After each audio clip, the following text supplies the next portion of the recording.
Hola, bienvenidos. Por favor, tomen sus asientos, que vamos a empezar. Casi tenemos a todos los que van a estar.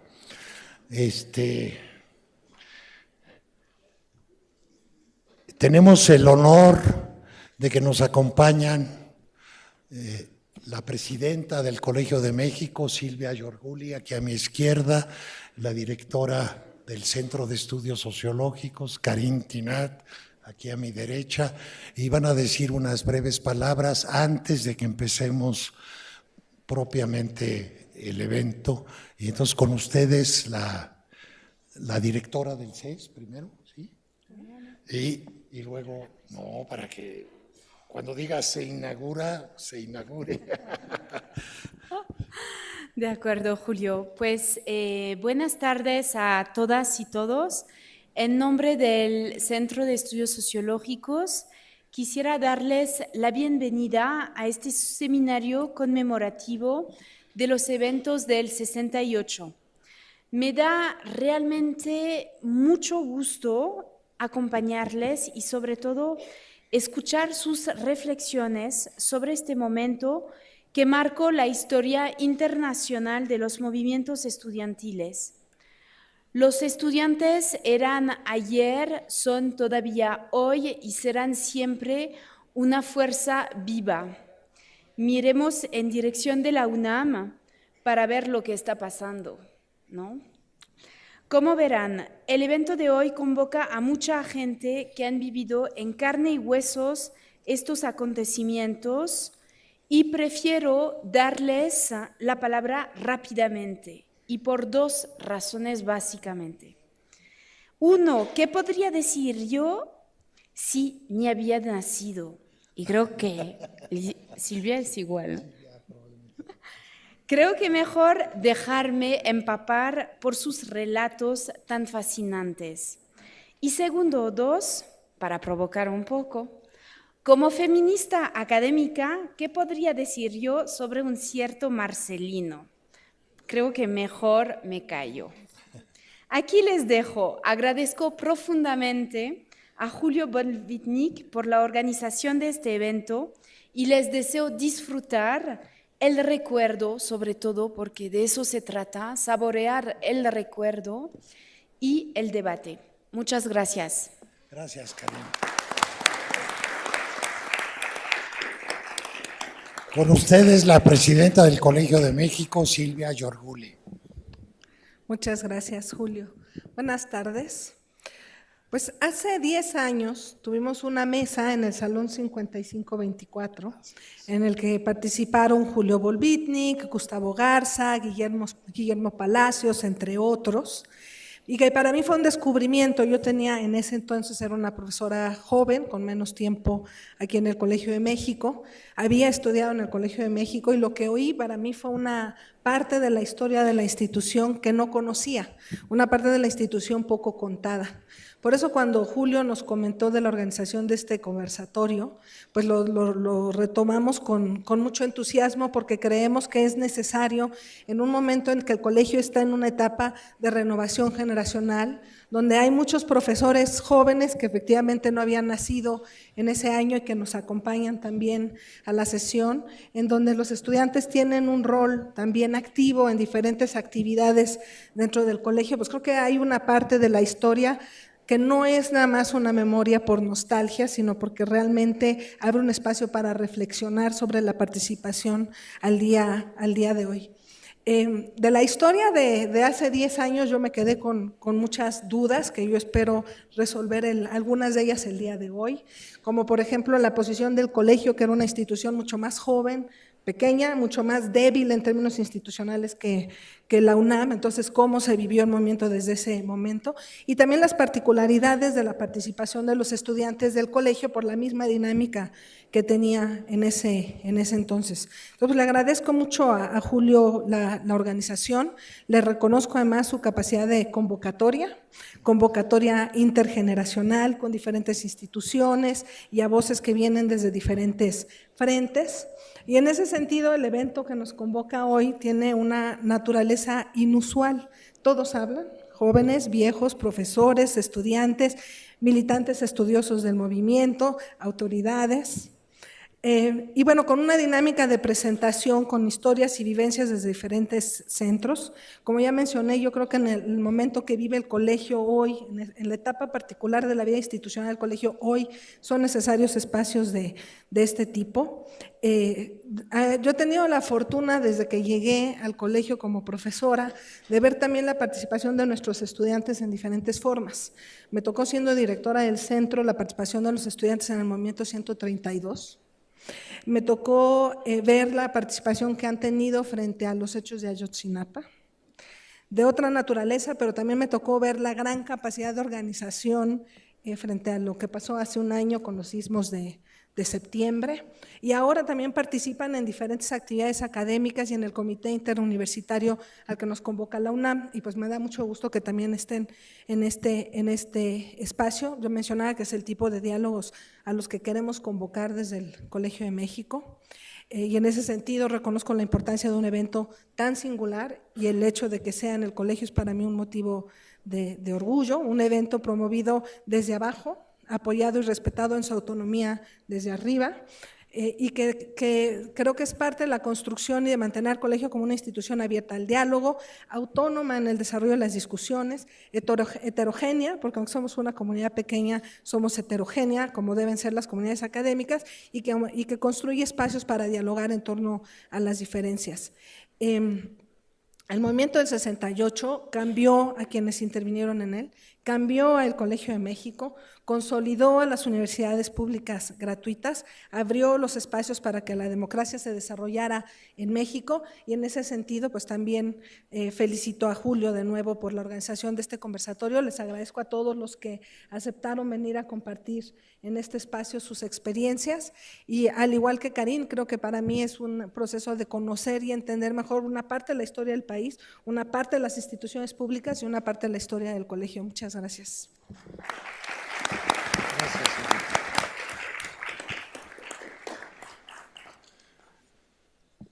Bueno, estoy muy contento de que estemos todos reunidos, y les voy a explicar muy brevemente, antes de dar la palabra a todos los que están en la mesa. Van a hablar 4 minutos cada uno.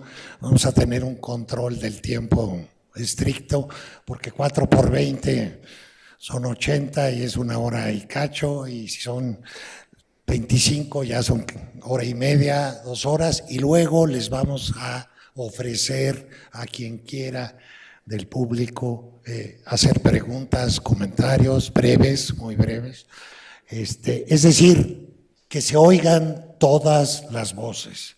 Nadie puede interpretar su tiempo. Los historiadores del futuro harán la gran interpretación del movimiento estudiantil del 68. Está demasiado cerca de nosotros para que podamos realmente entenderlo, y por eso, si somos 50 voces, vamos a hacer una comprensión impresionista, y nos vamos a ir con la cabeza llena de ideas.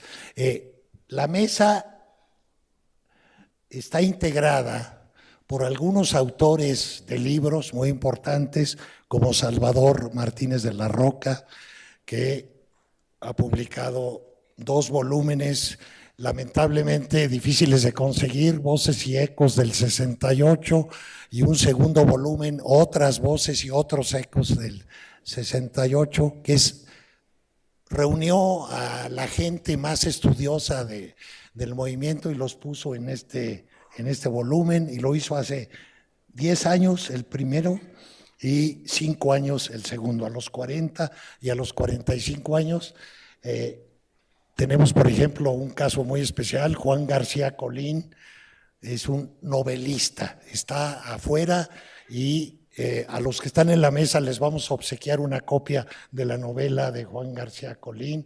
Es el único novelista que está en la mesa. Está también, para decir otras cosas distintas, Stefan Gandler, alemán, y va a hablar del movimiento estudiantil en Alemania en el 68. Como sabemos, Rudy Dutschke y su conexión con el Mayo de París. Es decir, es no solo el movimiento acá, sino el contexto mundial. Luis Arizmendi también va a hablar de los otros movimientos en América Latina, sobre todo. Y bueno, y tenemos de este lado de la mesa estudiantes, jóvenes estudiantes actuales que queremos oír qué piensan del 68. ¿Sienten que heredaron algo? ¿Cómo nos ven a los viejitos que estuvimos hace 50 años manifestándonos en las calles? Aquí están los de mis compañeros del 68, están en esta parte de la mesa, otros están entre el público, y estudiosos en general de la realidad política y social del país. Está con nosotros, y esto me da mucho, mucho gusto, Ricardo Valero, por dos razones. Primero, porque fue… Pablo, qué felicidad que estés, no te había visto. Está con nosotros el diputado Pablo Gómez, es toda una institución, es autor de un bellísimo libro, el más documentado, yo creo, sobre el 68, que se llama La historia también está hecha de derrotas. Yo difiero con él, yo no creo. El espíritu de este conversatorio, tal como lo pensé yo, es de festividad, no de luto. Yo no quiero festejar Tlatelolco, no quiero conmemorar Tlatelolco, quiero sobre todo conmemorar las marchas, la toma del Zócalo, la libertad que vivimos. Entonces yo pienso que sí, al final fue una derrota transitoria. A los 50 años creo que es una gran victoria, hemos transformado el país, pero Pablo, es un honor que estés aquí con nosotros. Tuvo que salirse del pleno de la Cámara, que está, como saben, ya empezando, y venir acá, entonces estamos muy contentos. Ricardo Valero, estaba diciendo yo, es muy importante por dos razones. Primero, porque fue militante del Comité de Lucha del Colegio de México en el 68, un militante muy activo. Y segundo, porque está haciendo 2 volúmenes monumentales, valga la expresión, en la UNAM. Él es el coordinador de 2 volúmenes sobre el 68 y entiendo, Ricardo, que están muy avanzados los volúmenes y vamos a empezar por esa razón, por Ricardo, porque es autor y es de los otros que estamos aquí, que fuimos militantes del colegio. Yo he escrito un breve ensayo que está aquí en el libro del Pino, de Salvador Martínez de la Roca, pero no he… Hola, Sergio, ¿cómo estás? Por aquí estaba tu lugar, pero es Sergio Cermeño, otro autor de importantes libros sobre el 68, y si les parece bien, para que no sea aburrido, van a tener 4 minutos cada uno, lo vamos a estar controlando con esta tablet, los 4 minutos.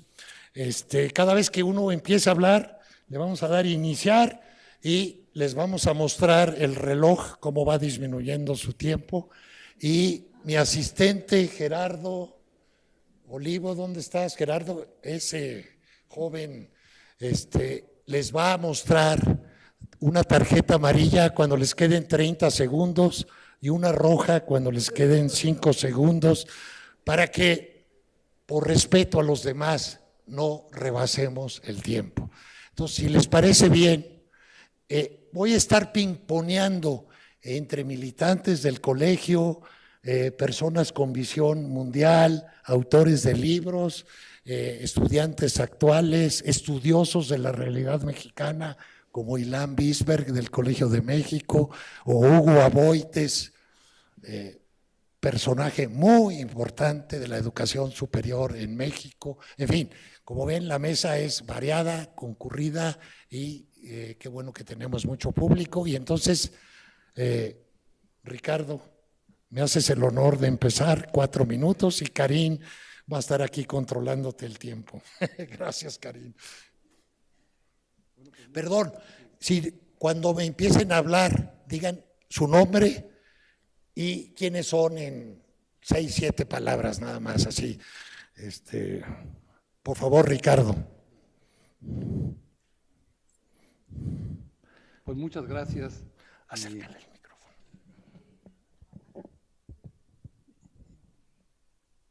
Y empezar por una protesta. Cuando nos invitaron nos dijeron que teníamos 5 minutos. 5 minutos y ahora pues nos lo redujeron. Entonces pues vamos directamente a los temas. Ya los plantearon, me parece, en las primeras intervenciones. Yo quisiera tratar referirme a algunos de ellos y en el orden en que fueron expresados. Bueno, agradecerle a la presidenta del colegio la invitación y a Julio felicitarlo por la iniciativa. Si no es por él, no la hacemos, ¿verdad? No, una mesa como esta. La doctora Finat nos decía que si no había la posibilidad de introducir un Marcelino.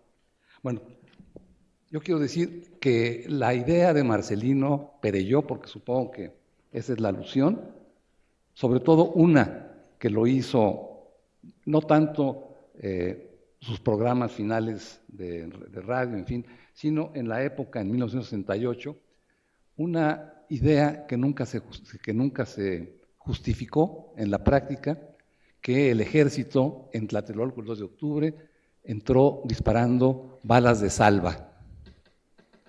Bueno, en primer lugar, no fue el único que pensó de esa manera.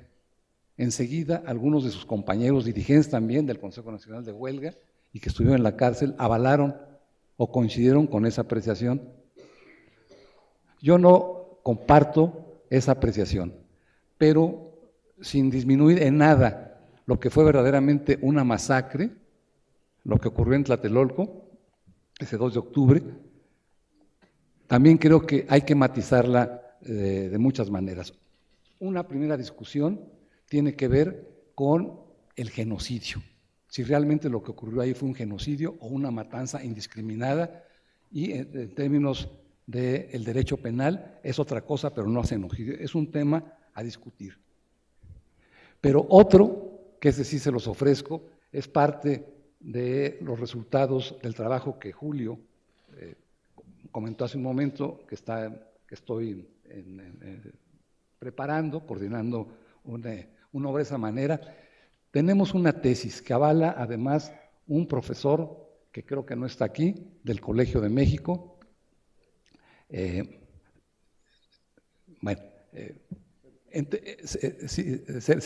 Sergio Aguayo. Sergio Aguayo. Y acaba de publicar un libro pues muy interesante. Miren ustedes, una de las primeras cuestiones es que el ejército estaba ya en el río Chihuahua, desde días antes del 2 de octubre. Y salieron de ahí mismo. ¿Quiénes salieron? Salió el Batallón Olimpia. Y el Batallón Olimpia era en buena parte, eran los halcones que se conocieron 3 años después, disfrazados de otra manera. Son los mismos.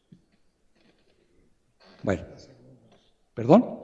30 segundos. Bueno, pues les dejo esa, ¿verdad? Y después quizá haya alguna posibilidad de hablar del Colegio de México, que me interesa particularmente la participación, y echar abajo algún infundio como que los estudiantes de Relaciones Internacionales fueron los menos activos.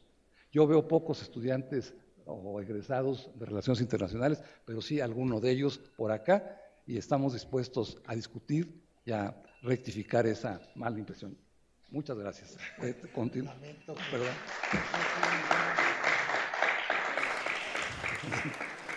Gracias, Ricardo. Por lógica, le voy a dar ahora la palabra a Luis Arizmendi.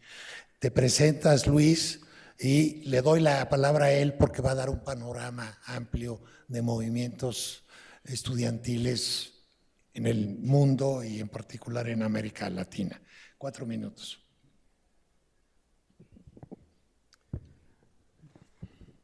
Docente desde hace más de 3 décadas de la Facultad de Economía de la UNAM, director de la revista Mundo Siglo XXI.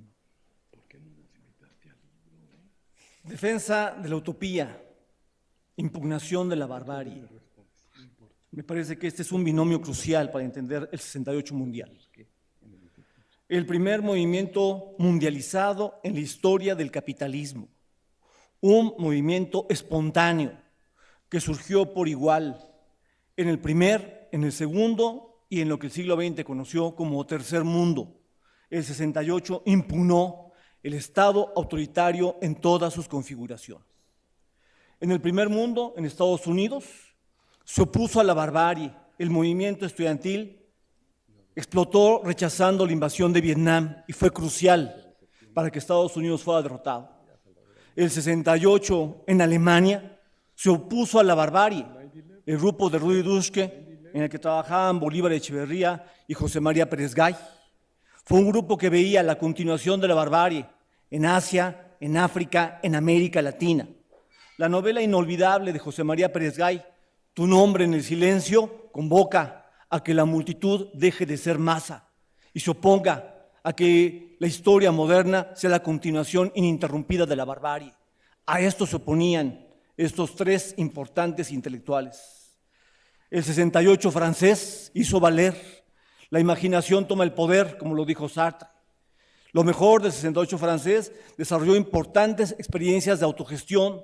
La alianza de los estudiantes con la clase obrera llevó a cabo la autogestión de procesos productivos, desactivando la realización de la ganancia y autogestionando la circulación y la producción de valores de uso. En Alemania, el proyecto de Rudi Dutschke, la tentativa de poner a Lenin sobre los pies, así se llama su importante y poco conocida obra en América Latina, era una propuesta de desarrollo de la autogestión que incluía lo que él llamaba la larga marcha a través de las instituciones. En América Latina, también el 68 contestó al Estado autoritario. También se le hizo así, también contestó así en el segundo mundo, se impugnaron las estructuras estalinistas de poder. En México, el 68 impugnó el régimen de partido de Estado. La masacre del 68, en estricto sentido, no era imprescindible. El capitalismo mexicano no estaba puesto en cuestión, podía perfectamente haber concedido todo al 68 y lo que demostró esto no fue otra cosa más que el autoritarismo extremo del Estado mexicano, del régimen de partido de Estado, que no aceptaba ni lo que el 68 pedía, que era una mínima transición a la democracia en el Estado mexicano. El horror del 2 de octubre no se olvida, es crucial, porque a partir del genocidio que se aplicó el 2 de octubre se produjo un efecto dominó. Vino el 71, Aguas Blancas, Acteal. México ha llegado a la barbarie en el siglo XXI como una de las peores configuraciones en la historia del capitalismo, porque no hemos detenido la continuación de esta barbarie. Necesitamos leyes que hagan valer condenas para quienes despliegan represión política. Pero no solo hubo esto en efecto, hubo utopía. En la Facultad de Economía, el 68 tuvo impactos fundamentales. Se crearon órganos de autogestión, se crearon consejos técnicos paritarios. Tuve el gusto de ser miembro del Consejo Paritario 4 años como estudiante, 4 años como profesor, y esto defendió la enseñanza de la crítica de la economía política como línea de toda la carrera, modificó la enseñanza de economía en todo el país y tuvo un impacto fundamental en América Latina. El 68 promovió el desarrollo del pensamiento crítico en todo el país y en nuestra región. Utopía y rechazo a la barbarie.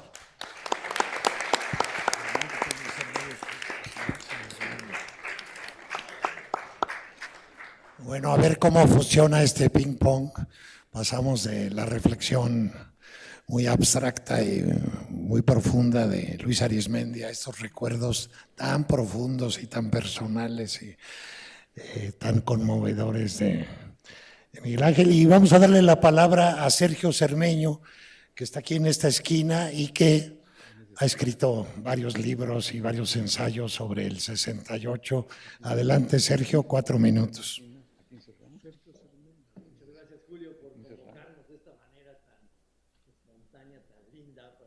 En 4 minutos lo que realmente tenemos que decir. También me tomaron preso el 18 de septiembre y nos llevaron a Tlaxcuaque y ahí estuvimos un rato largo. Por fortuna no me agarraron en la imprenta porque hacíamos el periódico del movimiento. ahí está Víctor García Mota, que se encargó de tomar por la fuerza con todos nosotros esa imprenta y hacer un gran periódico. Después Alain Touraine me recibió en París y me dijo, usted estuvo en el 68, usted hace su tesis de doctorado sobre el 68, que terminó siendo la democracia utópica, que por fortuna no ha llegado un John Womack o un Crossworth que haga la verdadera historia del 68, y ese libro se sigue vendiendo hasta 17,000 ejemplares. Disculpen el anuncio, pero hay que decirlo. Como tenía miedo de que llegara el John Womack, dije, 50 años, hago otro libro para que no me vayan a pescar. Ya con todo lo nuevo, tenemos cosas maravillosas para entender qué pasó el 2 de octubre. Es espantoso lo que pasó el 2 de octubre en términos de la confusión, de la mala fe de unos actores con otros, de las balas que iban por todos lados, de allá para acá, de acá para allá, de la masa yendo a refugiarse al ejército, ¿no? Tenemos cosas que Sergio Aguayo y que Carlos Montemayor nos han regalado, que son de una gran riqueza. Hoy me ha servido para hacer este libro, que se llama Ensayos amargos sobre mi país, del 68 al nuevo régimen, 50 años de ilusiones, ¿no? Entonces, para no emocionarme más, me voy a poner a leer la introducción hasta que la tarjeta roja me sorprenda. Al conmemorar los 50 años de lo que algunos han llamado la Revolución del 68, los sentimientos se encuentran divididos. Un grupo de analistas y actores recuerda y recrea aquellos eventos con nostalgia y optimismo, seguramente porque nos desempeñábamos con nuestros cuerpos en plenitud y en nuestro entorno caían las barreras del conservadurismo al tiempo que blandíamos las libertades sexuales recién adquiridas como misiles contra la autoridad en la vida pública y en la familia. ¿Cuántos prejuicios nos hicieron añicos? Para otros, el solo recuerdo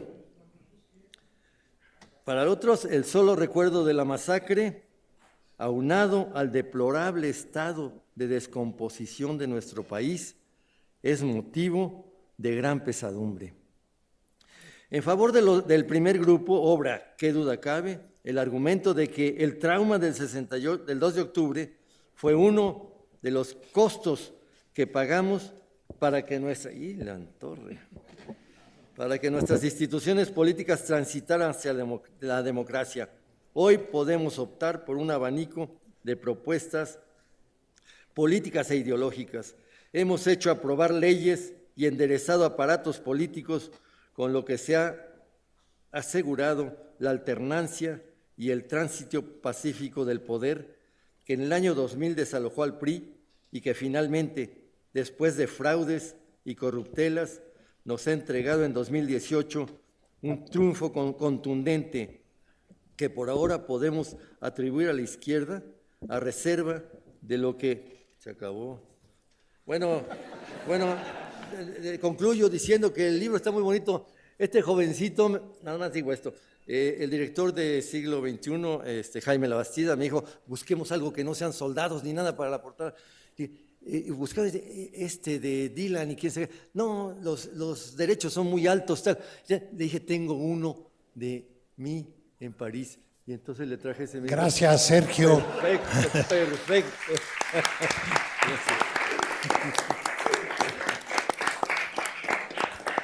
Ahí está afuera, ahí está. A Pablo Gómez, diputado, por favor. Ahí tiene un micrófono.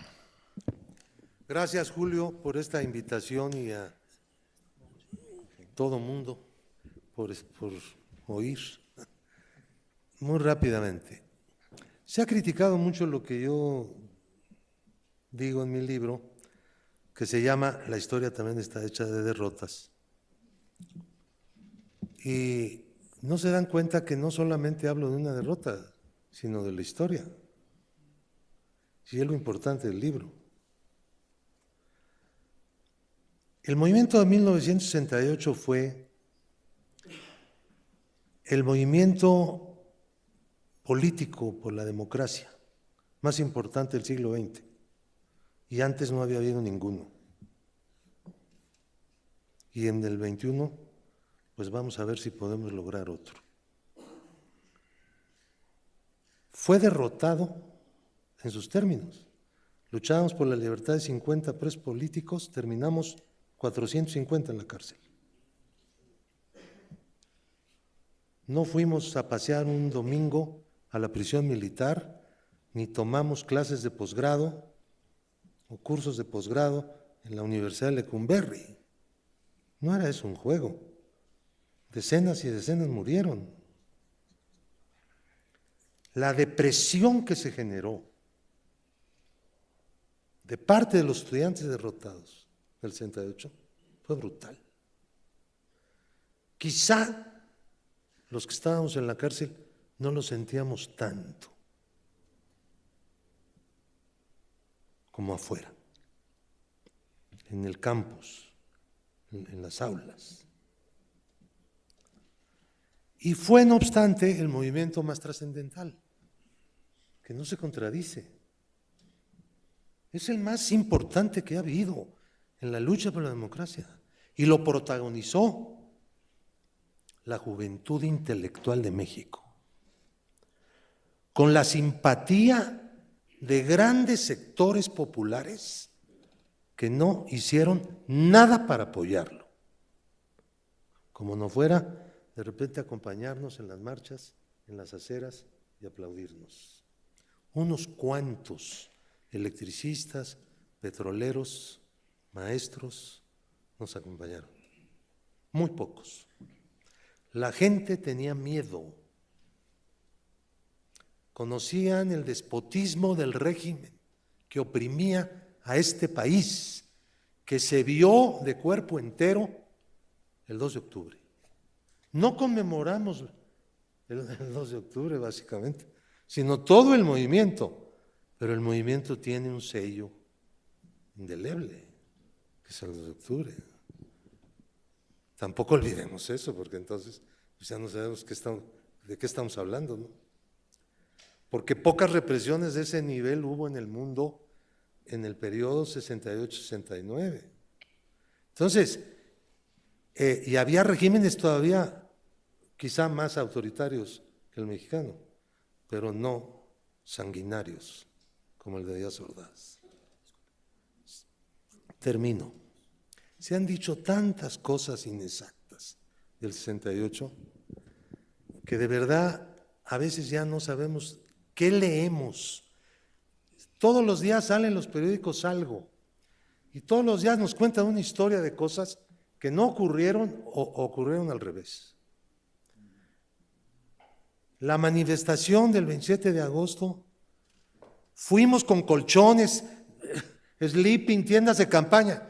Y dicen que Sócrates se subió a un camión y provocó y dijo no sé qué y no sé cuánto y salió el ejército y nos desalojó. A ver, ¿por qué dicen esas cosas personas que estuvieron en sus asambleas de sus escuelas votando a favor de plantón en el Zócalo para que saliera el presidente el 1 de septiembre, día del informe, a dialogar, a responder el pliego petitorio? Ese era el planteamiento. ¿Por qué nos avergonzamos? Y de mil cosas. Hoy mucha gente de entonces se avergüenza de la acción más brillante de la juventud intelectual mexicana. No hay derecho. Gracias, Pablo.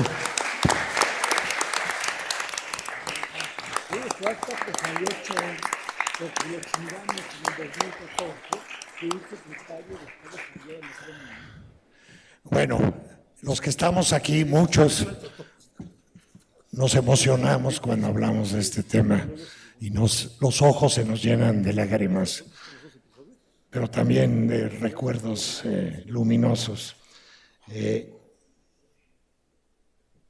Pepe Sobrevilla, tanto a la vez su presencia, El Pino, todo mundo lo conocemos con mucho cariño como El Pino, Salvador Martínez de la Roca, muy importante activista del 68 y autor de estos 2 volúmenes de los que ya les platiqué.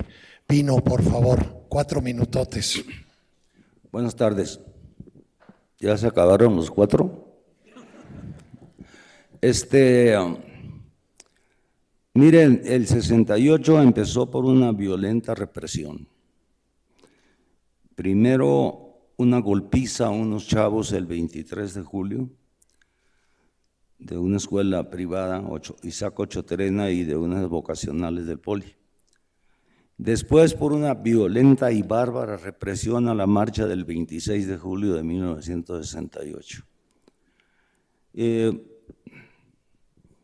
Siempre que salíamos a hacer un mitin nos rompían la madre.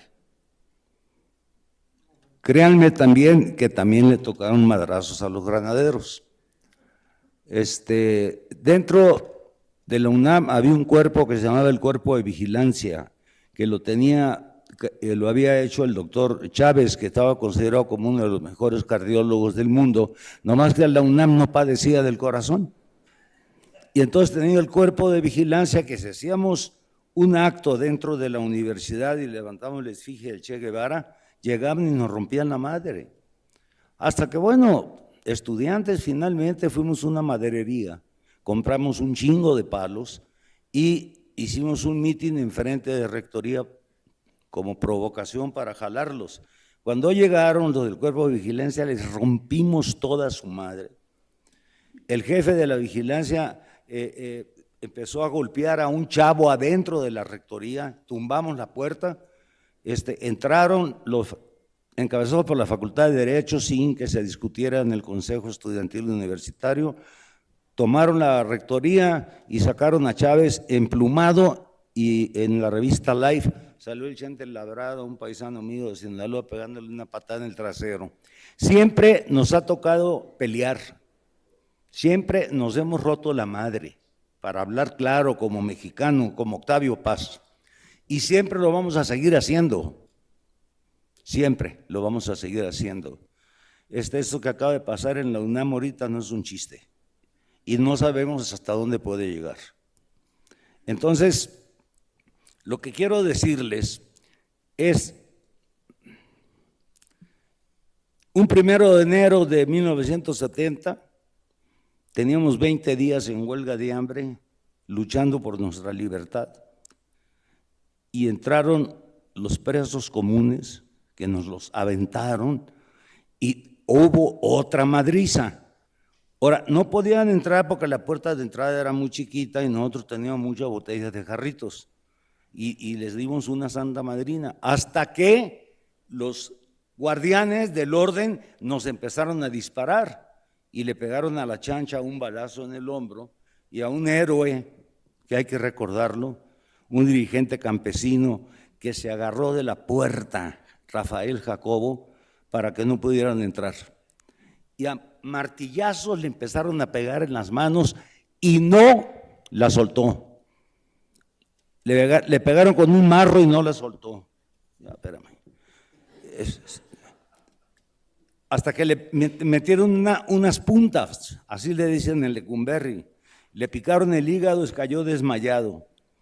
Salió Nacho Marván por él, lo agarró, lo mandaron al hospital, le dijeron que se tenía que operar el hígado, se iba a morir. Dijo que aceptar que le dieran agua y suero era romper la huelga de hambre y que no lo iba a hacer hasta que hubiera una asamblea de nosotros que le autorizáramos. Inmediatamente se la autorizamos. Salió, ya me voy a pasar nomás un minuto, salió del hospital, pero con las manos hechas giras. Se te acabó el tiempo, Pino. No, ya termino. Y entonces el Partido Comunista nombró a un compañero para que lo bañara.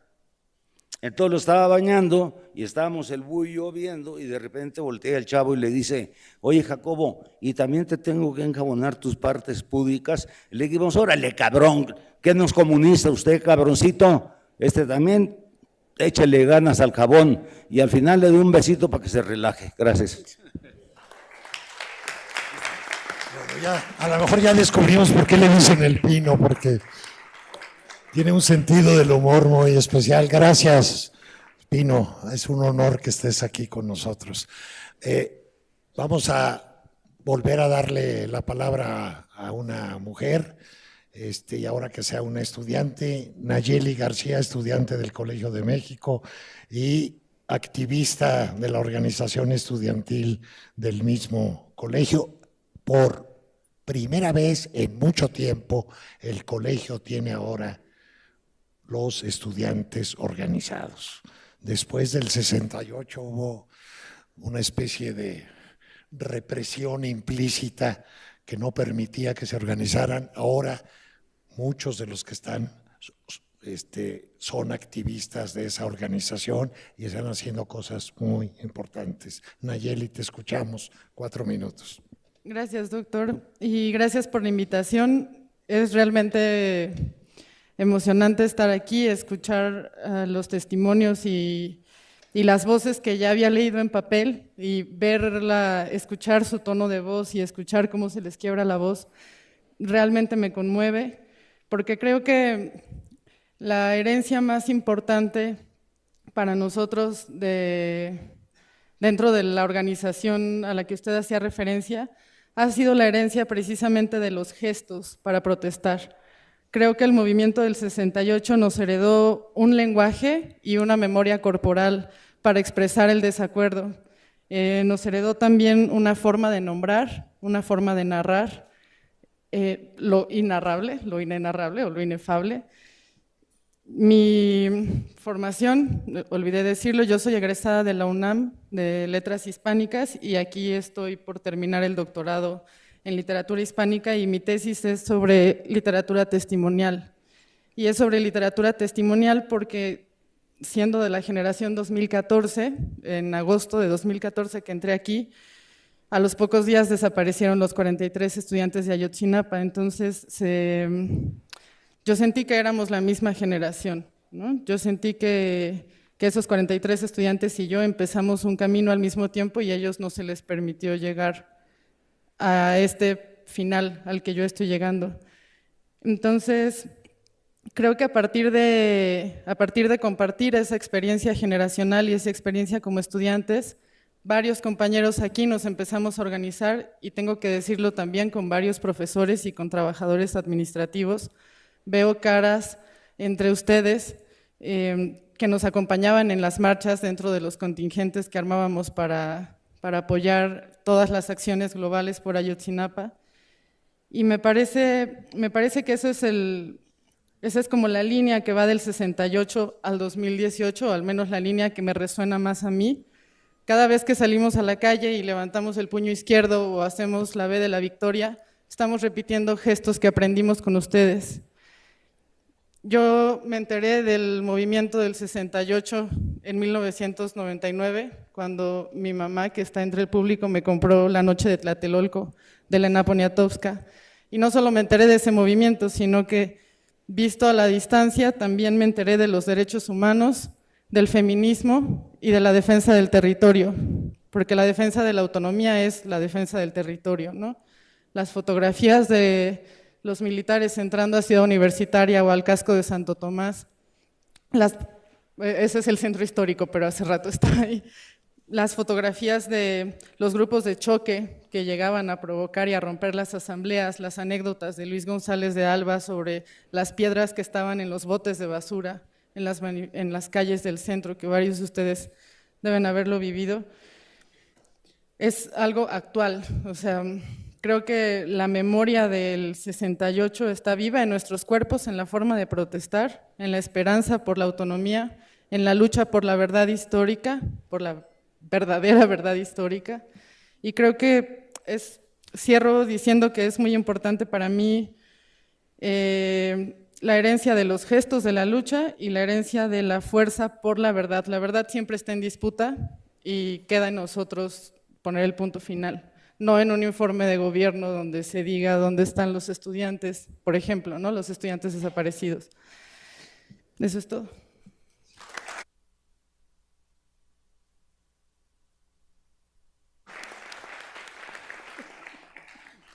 Aileen, tienes 4 minutos. Adelante.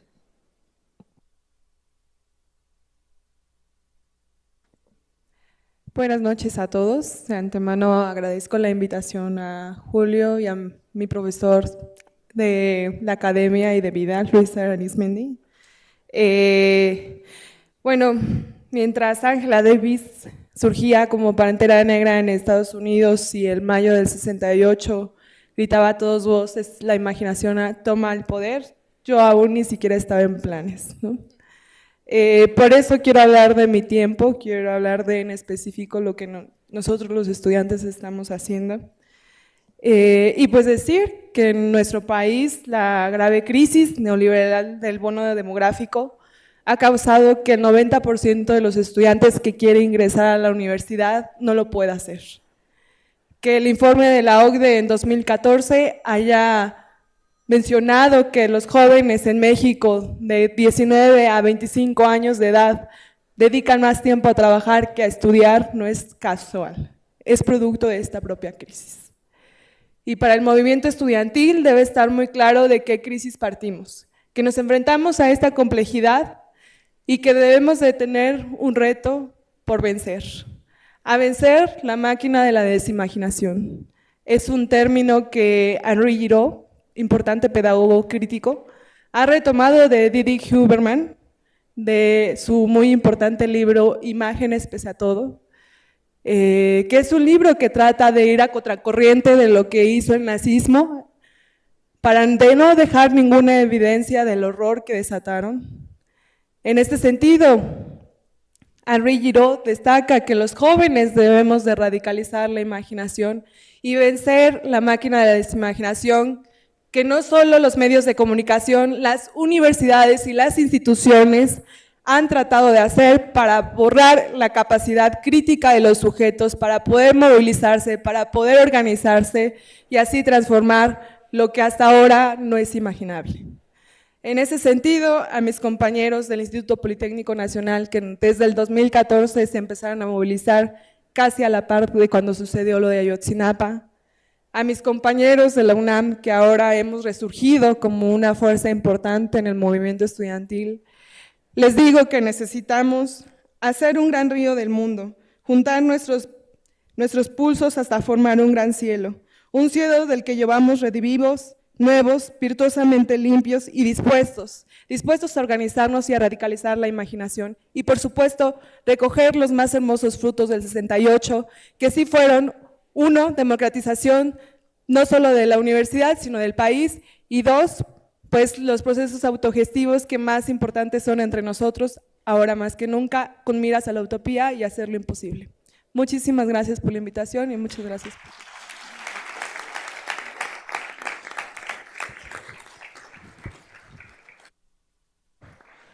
Estamos muy contentos, yo estoy muy emocionado porque esto de las muchas voces está resultando, en mi opinión, maravilloso. Y sobre todo oír a los jóvenes es sorprendente. Judith, te cedo la palabra, te escuchamos con mucho interés. Te presentas, por favor, aunque casi todos te conocen.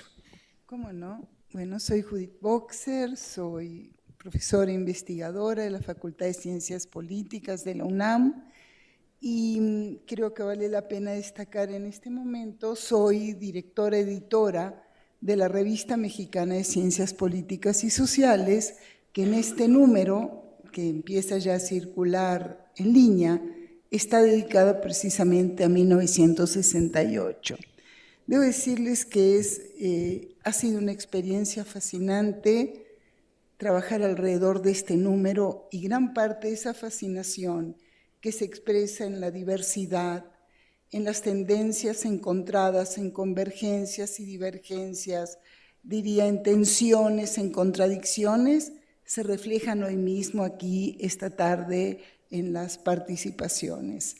Creo que un punto fundamental que quisiera destacar es que, y ahora referiría a mi trabajo, es que sumamos a pensar el 68, llamándolo los 68, y con ello convocamos a voces como Michel Vieux-Biorka, con la experiencia francesa y europea, a Michael Walzer, el histórico editor del órgano de la New Left, a Martin Jay, autor por excelencia de la Escuela de Frankfurt, y a Jeffrey Alexander, con una reflexión muy interesante en el tránsito de la revolución cultural a la sociología de la cultura y un sinnúmero de voces de colegas de diferentes instituciones nacionales.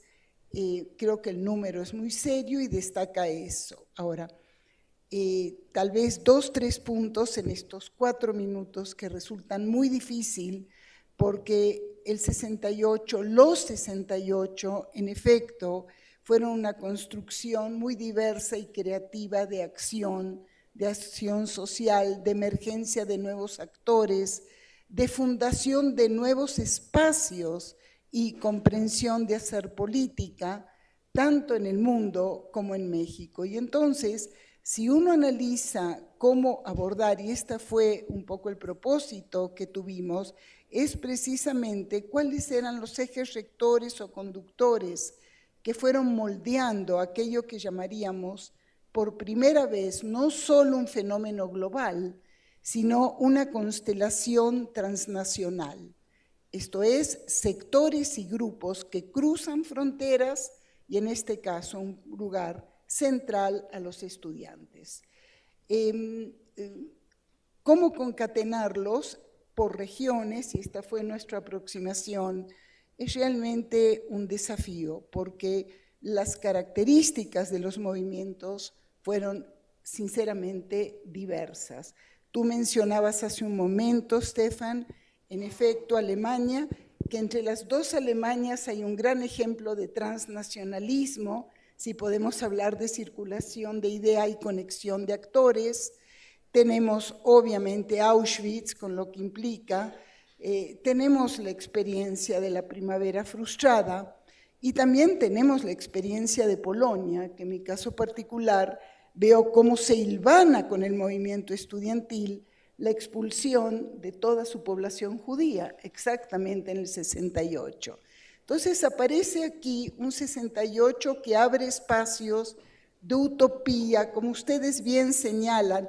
De hecho, fíjense, el criterio que Julio ha estado marcando, edad, género, eso es producto del 68. Ahí emergemos realmente en esta revolución, digamos, social, con permanencia, continuidades y rupturas, el concepto de género, otras identidades primordiales que pueden convertirse en actores sociales.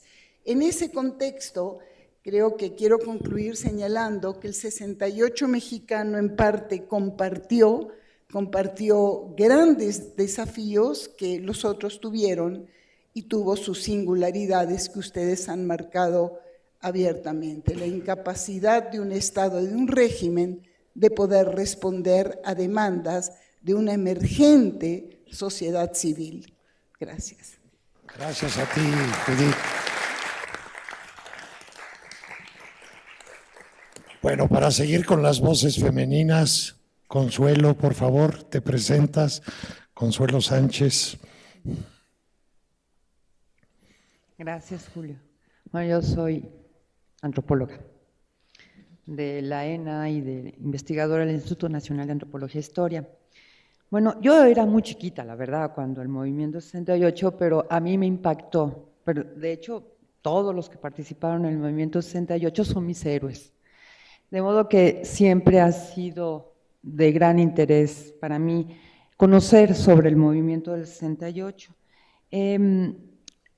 Yo quisiera decir que el movimiento 68 sí ha impactado y sí sigue estando en la memoria de los jóvenes hasta hoy, aunque no conozcan el detalle, pero saben de la existencia del movimiento. Tan es así que el 2 de octubre se manifiestan en memoria de lo que sucedió ese día.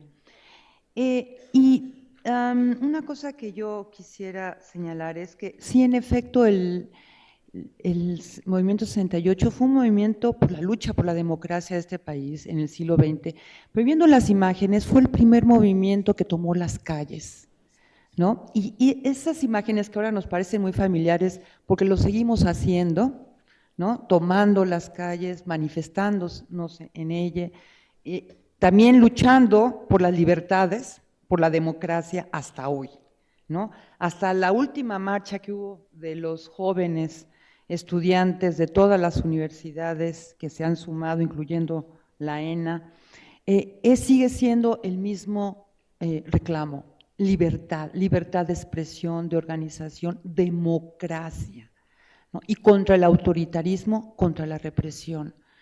Claro, ese era otro contexto, pero nada ha cambiado, el régimen no se ha modificado. La cuarta transformación, ese sería uno de sus principales objetivos, realmente alcanzar la democracia, una democracia mucho más amplia en el sentido de la conocida democracia liberal, ¿no? Creo que los estudiantes, incluso en el 68, cuestionaron esa forma de democracia electoral. Lo que planteaban era algo más amplio, ¿no? Y yo creo que hay una continuidad en ese sentido, y eso lo marcó el 68, esa lucha por la ampliación de las libertades y contra el autoritarismo en este país. Yo el otro día, leyendo a algunos que han hablado sobre el 68, consideran que se hizo una transición democrática en el país, pero yo no considero que exista ninguna transición democrática. Creo que ahora tendríamos que empezar a iniciar un proceso democrático en el país que incluya pues todas las demandas del 68, la cuestión de la igualdad de género, la cuestión también en la ENA, que participó en el 68, empezó también la crítica al indigenismo, la política indigenista del Estado mexicano, que buscaba la integración de los pueblos indígenas en la cultura nacional, y ahí se empieza a cuestionar y se empieza a plantear la cuestión de la diversidad, del reconocimiento de la diversidad sociocultural de nuestro país, y también, y por ahí va a ir surgiendo la demanda de autonomía en nuestro país. Es decir, de ahí viene todo el cuestionamiento a estas políticas en todos los planos autoritarias en relación con los indígenas, con los obreros, con los estudiantes, etcétera, y se inicia una reflexión. Yo creo que también, como algunos lo han señalado, el 68 también fue una ruptura filosófica. Ahí empieza a plantearse también nuevos inquietudes filosóficas que habría que retomar y continuar en la construcción de nuestra cuarta transformación. Gracias.